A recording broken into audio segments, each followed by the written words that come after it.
যখনই অন্য জেলার মানুষ রাজশাহী নিয়ে কথা বলে তখনই দু তিনটা বিষয় তাদের চোখের সামনে ভেসে ওঠে।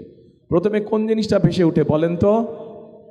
কোন জিনিসটা প্রথমে রাজশাহী বললেই কোনটা বোঝায়? পদ্মা নদী, পদ্মা নদী, পদ্মা। তো এখন কিন্তু দুঃখজনক ব্যাপার হচ্ছে, এই যে পদ্মাই বলেন, তিস্তাই বলেন, ব্রহ্মপুত্রই বলেন, যেই নদী বলেন, পানি আছে কোনো পানি নাই। পদ্মার সাথে যেই খালগুলো সেগুলোতে কোনো পানি আছে? কোনো পানি নাই। এরপরে আসেন, রাজশাহী বললে কি বোঝায়? শিক্ষানগরী, তাই তো? শিক্ষানগরী বোঝায়। এই নগরীতে বহু শিক্ষিত উচ্চ শিক্ষিত মানুষ আছেন, কিন্তু তাদের মধ্যে বহু মানুষ আজকে কর্মসংস্থান অভাবে ঘরে বসে আছেন। ঠিক ঠিক এখানে আইটি পার্ক করেছে, কিন্তু কোনো কাজ হয় না। আইটি পার্কে হয় কোনো কাজ? কোনো কাজ হয় না। তো এখন এই বিষয়গুলো তো আমাদেরকে নজর দিতে হবে, তাই না? আমাদের নদীতে পানি দরকার। কেন পানি দরকার? এই রাজশাহী সহ এই বিভাগটা, এই বিভাগে এই যে বরেন্দ্র প্রকল্প, যেটা শহীদ রাষ্ট্রপতি জিয়াউর রহমান চালু করেছিলেন, এই বরেন্দ্র প্রকল্প চালু করার পরেই শহীদ রাষ্ট্রপতি জিয়াউর রহমানের সময় দেশ খাদ্যে দ্বিগুণ উৎপাদন করে, দ্বিগুণ খাদ্য উৎপাদন করে। এখন সেই বরেন্দ্র প্রকল্প প্রায় আজ বন্ধ বন্ধ অবস্থা, তাই তো নাকি? আচ্ছা, আমি তো ভাই বহু বছর পরে আসছি, আমি কিছু জিজ্ঞেস করলে বলতে হবে তো আমাকে, নাহলে আমি জানবো কেমন করে? আচ্ছা, এই বরেন্দ্র প্রকল্প দেশনেত্রী খালেদা জিয়ার সময় শহীদ জিয়া যেটা রেখে গিয়েছিলেন, দেশনেত্রী খালেদা জিয়ার সময় এটিকে আরও বড় করা হয়েছিল এবং পরবর্তীতে বিশাল একটি প্রজেক্ট আকার ধারণ করেছিল। শুধু যে খাল, শুধু যে রাস্তা তা না, এটাতে বনায়নও ছিল, বনের ব্যবস্থা ছিল, ছোট ছোট ছোট বনের ব্যবস্থাও করা হয়েছিল। কিন্তু বিগত 16 বছর আমরা দেখেছি যে এটাতে কোনো কাজও নেই। স্বায়ত্তশাসিত প্রতিষ্ঠানের মধ্যে এই বরেন্দ্র প্রকল্প সবচেয়ে বড় প্রকল্প ছিল, যাদের নিজস্ব বাজেট ছিল প্রায় 1000 কোটি টাকা। কিন্তু সেই বরেন্দ্র প্রকল্পকে ধামাচাপা রেখে দেওয়া হয়েছে। প্রিয় ভাই বোনেরা, আমরা এই বরেন্দ্র প্রকল্পকে চালু করতে চাই সঠিকভাবে। আবার এই এলাকার খালগুলোকে আমরা খনন করতে চাই, পদ্মা নদীকে আমরা খনন করতে চাই। আরেকটি কাজ করতে চাই, যদি আপনাদের সমর্থন থাকে, যদি আপনাদের সমর্থন থাকে, আরেকটি কাজ করতে চাই। ধানের শীষ সরকার গঠন করলে ইনশাল্লাহ আমরা পদ্মা ব্যারেজ নির্মাণের কাজে হাত দিতে চাই। পদ্মা ব্যারেজ যদি ইনশাল্লাহ আমরা তৈরি করতে পারি, এলাকার মানুষের, পুরা এই এলাকার মানুষের উপকার হবে। রাজশাহী সহ নাটোর, চাঁপাইনবাবগঞ্জ সবাই ইনশাল্লাহ আমরা পদ্মা ব্যারাজের কাজে হাত দিব। এখন আসেন প্রিয় ভাই বোনেরা, এইগুলো হচ্ছে কতগুলো হচ্ছে পুরনো পরিকল্পনা, যেগুলোকে আমরা নতুন করে চালু করব। শহীদ জিয়া সেই খাল খনন কর্মসূচি, সাথে আমরা পদ্মা ব্যারাজের কাজে ইনশাল্লাহ হাত দেব যত দ্রুত সম্ভব।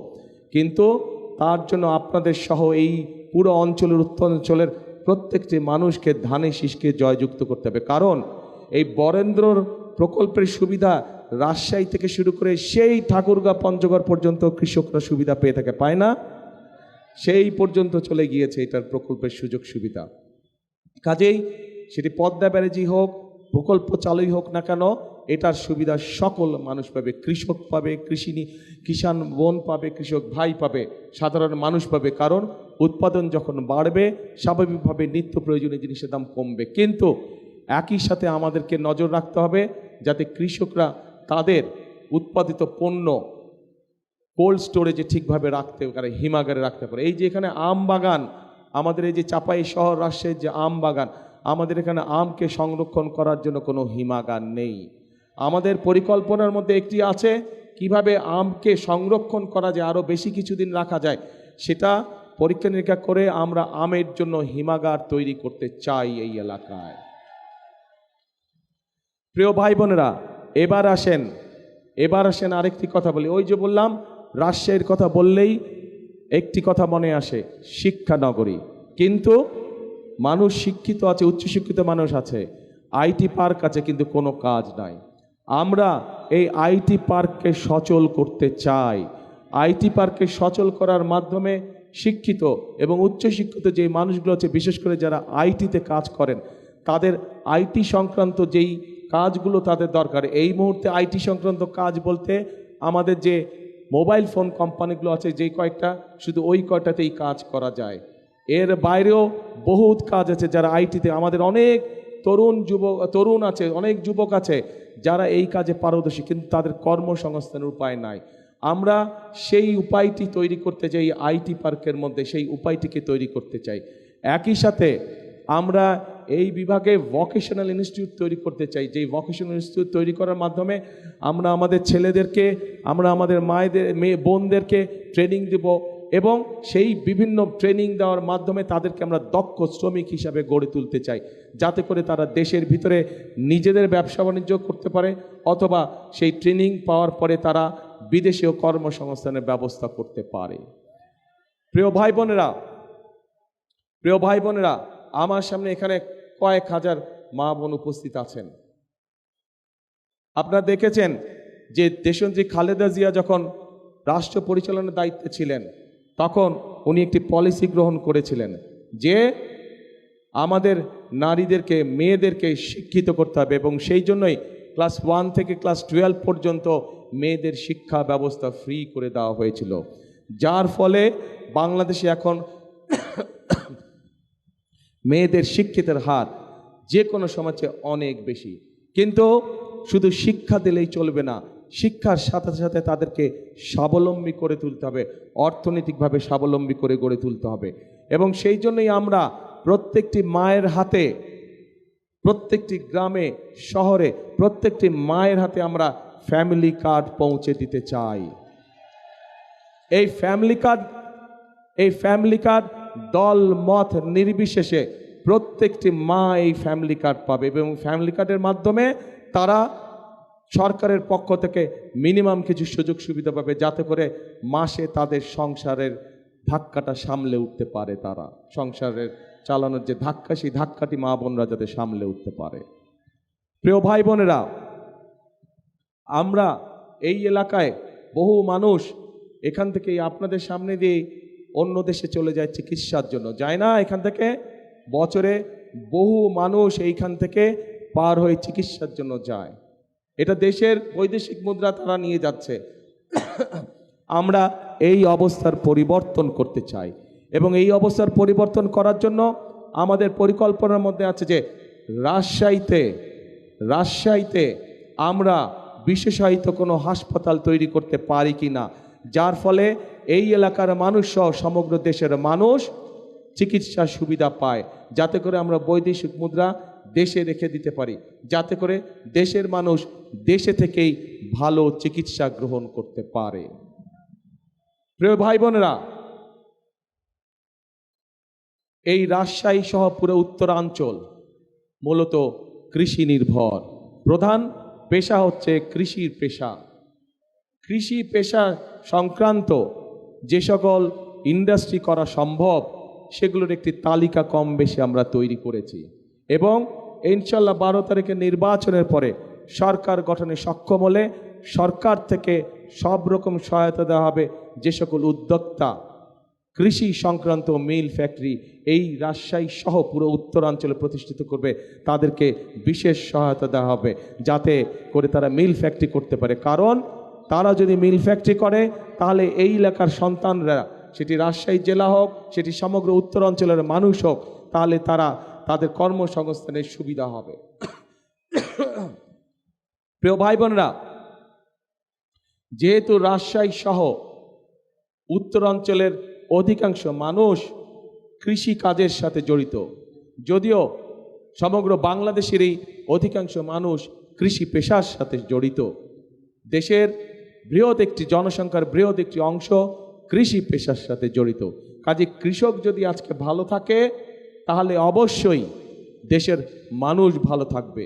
কৃষক যদি আজকে অর্থনৈতিকভাবে শক্তিশালীভাবে দাঁড়িয়ে থাকতে পারে, তাহলে দেশের মানুষও সহজেই কৃষি উৎপাদিত যেগুলো পণ্য আছে, সেগুলো তারা সহজেই তাদের ব্যবহারের জন্য ব্যবহার করতে পারবে সেগুলো। এবং সেই জন্যই কৃষক ভাইদেরকে সহযোগিতা করার জন্য আমরা ঠিক ফ্যামিলি কার্ড যেরকম মায়েদের হাতে পৌঁছে দিতে চাই, কৃষক ভাইদের জন্য আমরা কৃষি কার্ড একটি পৌঁছে দিতে চাই প্রত্যেক কৃষক ভাইদের কাছে, যার মাধ্যমে তারা ব্যাংকের ঋণ সহ, যার মাধ্যমে তারা সরকারের পক্ষ থেকে কীটনাশক ঔষধ, বীজ সহ, সার সহ এই সুবিধাগুলো সরাসরি আমরা কৃষক ভাইদের হাতে পৌঁছে দিতে চাই। এবং আমরা আরেকটি সিদ্ধান্ত নিয়েছি, আমরা হিসাব নিকাশ করে দেখেছি এবং তারপরে আমরা সিদ্ধান্ত নিয়েছি যে 10,000 টাকা পর্যন্ত যাদের কৃষি ঋণ এই মুহূর্ত পর্যন্ত আছে, ইনশাল্লাহ আগামী 12 তারিখে ধানের শীষ বিজয়ী হয়ে সরকার গঠন করলে আমরা 10,000 টাকা পর্যন্ত কৃষি ঋণ সুদ সহ মওকুফ করব ইনশাল্লাহ। 10,000 টাকা পর্যন্ত কৃষি লোন সুদ সহ ইনশাল্লাহ আমরা মওকুফ করব ধানের শীষ ইনশাল্লাহ বিজয় হলে। কি ধাক্কা খেলেন নাকি একটু আপনারা? হ্যাঁ, মনে হলে ধাক্কা খেলেন একটু আপনারা? আচ্ছা, ঠিক আছে, ঠিক আছে, চলবে, আপাতত চলবে, ঠিক আছে ইনশাল্লাহ। কেন এই কাজগুলো করছে, এই পরিকল্পনার কথাগুলো আপনাদেরকে এই জন্য বললাম, এই কাজগুলোর কথা আপনাদেরকে এই জন্য বললাম প্রিয় ভাই বোনেরা। বিগত 16 বছর 17 বছর এই দেশের সাধারণ মানুষের ভোটের অধিকার যেরকম কেড়ে নেওয়া হয়েছিল, এই দেশের মানুষের কথা বলার অধিকার যেমন কেড়ে নেওয়া হয়েছিল, ঠিক দেশের মানুষের জন্য কোনো কাজ করা হয় নাই। আমরা দেখেছি যে কিভাবে কতগুলো মেগা প্রকল্প করা হয়েছে এবং এই মেগা প্রকল্পের উদ্দেশ্যই ছিল মেগা দুর্নীতি। কিন্তু এলাকার মানুষের জন্য রাস্তাঘাট নির্মাণ, কৃষকদের পাশে দাঁড়ানো, মা বোনদের পাশে দাঁড়ানো, এই রকম কোনো কাজ, এলাকার হাসপাতাল, এলাকার স্কুল কলেজগুলো ঠিক করা, শিক্ষক ঠিক মতন পাঠানো, ডাক্তার ঠিক মতন পাঠানো, এগুলো কোনো কাজ বিগত 16-17 বছর হয় নাই। কাজেই এখন এই যে 5ই আগস্টে একটি পরিবর্তন হয়েছে, এই পরিবর্তনটি যেটি হয়েছে, এই পরিবর্তনটি হতে হবে জনগণের কাঙ্ক্ষিত পরিবর্তন। অর্থাৎ এই পরিবর্তনের মাধ্যমে আমাদেরকে নিশ্চিত করতে হবে যে এই পরিবর্তন জনগণের ভাগ্যের পরিবর্তন যাতে করে। এবং সেজন্যই আজকে আমাদের জন্য এই 12 তারিখে নির্বাচন অত্যন্ত গুরুত্বপূর্ণ প্রিয় ভাই বোনেরা। 12 তারিখে বাংলাদেশের মানুষকে আজকে সিদ্ধান্ত নিতে হবে, আমাদেরকে সিদ্ধান্ত নিতে হবে যে আমরা আগামী দিন দেশকে কোন দিকে পরিচালিত করব। দেশকে আমরা গণতন্ত্রের দিকে পরিচালিত করব নাকি দেশ অন্য কোনো দিকে চলে যাবে, এই বিষয়ে আমাদেরকে সিদ্ধান্ত নিতে হবে। গণতন্ত্রের দিকে যদি আমরা দেশকে ধাবিত করি, গণতন্ত্রের দিকে যদি আমরা দেশকে পরিচালিত করি, তাহলে আপনাদের সামনে আমি যেই পরিকল্পনার কথাগুলো তুলে ধরলাম, আপনাদের যেই দাবিগুলো বা আপনাদের যেই চাওয়াগুলোর কথা তুলে ধরলাম, মানুষের উপকার হয় এরকম কাজের কথা যেগুলো আমি তুলে ধরলাম, সেই কাজগুলোকে বাস্তবায়ন করা সম্ভব হবে। কিন্তু আমরা যদি গণতন্ত্রকে ধরে রাখতে না পারি, তাহলে মেগা প্রজেক্ট হবে, জনগণের কোনো প্রজেক্ট হবে না। কাজে প্রিয় ভাই বোনেরা, জনগণের প্রজেক্টকে যদি বাস্তবায়ন করতে হয়, তাহলে অবশ্যই গণতন্ত্রকে বাস্তবায়ন করতে হবে, গণতন্ত্রের ভিত্তিকে মজবুত করতে হবে। কারণ গণতন্ত্রের ভিত্তি যদি মজবুত হয়, তাহলেই জনগণের কাছে জবাবদিহিতামূলক শাসন দেশে আসবে। জনগণের কাছে যারা জবাবদিহি করতে বাধ্য থাকবে, তারাই জনগণের জন্য কাজ করবে। অতীতে আমরা দেখেছি যারা ক্ষমতা দখল করে রেখেছিল, জনগণের কাছে তাদের কোনো জবাবদিহিতা ছিল না, এবং জনগণের কাছে যেহেতু তাদের কোনো জবাবদিহিতা ছিল না, সেজন্যই আমরা দেখেছি দেশে কিভাবে দুর্নীতি হয়েছে, দেশে কিভাবে অনাচার হয়েছে, দেশে কিভাবে গুম হয়েছে, দেশে কিভাবে খুন হয়েছে, দেশে কিভাবে লক্ষ লক্ষ মানুষ গায়েবী মামলা নির্যাতনের শিকার হয়েছিল। প্রিয় ভাই বোনেরা, আসুন আজকে আমাদেরকে ঐক্যবদ্ধ হতে হবে এবং ঐক্যবদ্ধ হওয়ার মাধ্যমে আমাদেরকে অবস্থার পরিবর্তন করতে হবে। অবস্থার পরিবর্তনের অর্থ যে কোনো মূল্যে গণতন্ত্রকে সুসংহত করা, গণতন্ত্রের ঝান্ডাকে উপরে তুলে ধরা, কোনোভাবেই গণতন্ত্রের ঝান্ডা যাতে নেমে যেতে না পারে, এ ব্যাপারে আমাদেরকে সতর্ক দৃষ্টি রাখতে হবে। প্রিয় ভাই বোনেরা, আমরা শান্তিতে বিশ্বাস করি, কারণ শান্তিতে এই জন্যই আমরা বিশ্বাস করি, শান্তি থাকলে আমি যেই কথাগুলো আপনাদের সামনে বললাম সেই কাজগুলো আমরা বাস্তবায়ন করতে চাবো। আমরা ঝগড়া ফ্যাসাদ বিবাদের মধ্যে যেতে চাই না। এবং যেতে চাই না বলেই আজ আমি এখানে দাঁড়িয়ে কারো কোনো সমালোচনা করছি না, বরং আমি যদি সমালোচনা করি আপনাদের কোনো লাভ হবে? আপনাদের পেট ভরবে? পেট ভরবে? আপনাদের কর্মসংস্থানের ব্যবস্থা হবে?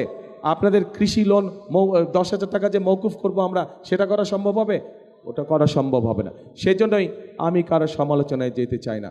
কিন্তু কোথাও যদি কোনো অনাকাঙ্ক্ষিত কোনো ঘটনা ঘটে থাকে, অন্তর্বর্তীকালীন সরকার আছে, তাদেরকে বলবো সঠিক সুষ্ঠু তদন্ত করুন, সঠিক সুষ্ঠু তদন্ত করুন। সেই তদন্তে যদি বিএনপির কোনো ভূমিকা থাকে, সঠিক তদন্ত করার জন্য আমরা সহযোগিতা করব, সাহায্য করব। কিন্তু অবশ্যই ঘটনার সঠিক তদন্ত হতে হবে, সঠিক তদন্ত অনুযায়ী দেশের আইন অনুযায়ী বিচার হতে হবে। যদি কোথাও কোনো বিভেদ, কোনো সমস্যা হয়ে থাকে, আমাদের পক্ষ থেকে পরিষ্কার কথা, আমরা দেশে শান্তি চাই।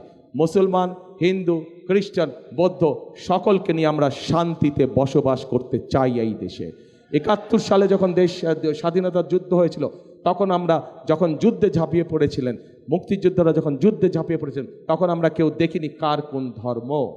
2024 সালের 5ই আগস্ট যখন দেশের মানুষ রাজপথে নেমে এসেছিল স্বৈরাচারকে বিদায় করার জন্য, তখনও আমরা কেউ দেখিনি কার ধর্ম কোনটা, কে মুসলমান, কে হিন্দু, কে বৌদ্ধ, কে খ্রিস্টান। কাজে আজ দেশ গড়ার সময় আছে, আজ গণতন্ত্রকে রক্ষা করার সময় এসেছে।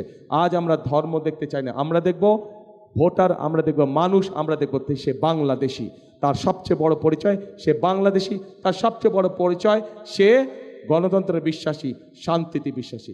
যারাই গণতন্ত্রে বিশ্বাসী, যারাই শান্তিতে বিশ্বাসী, আমরা তাদের সাথে আছি, আমরা তাদেরকে আমাদের সাথে রাখতে চাই। প্রিয়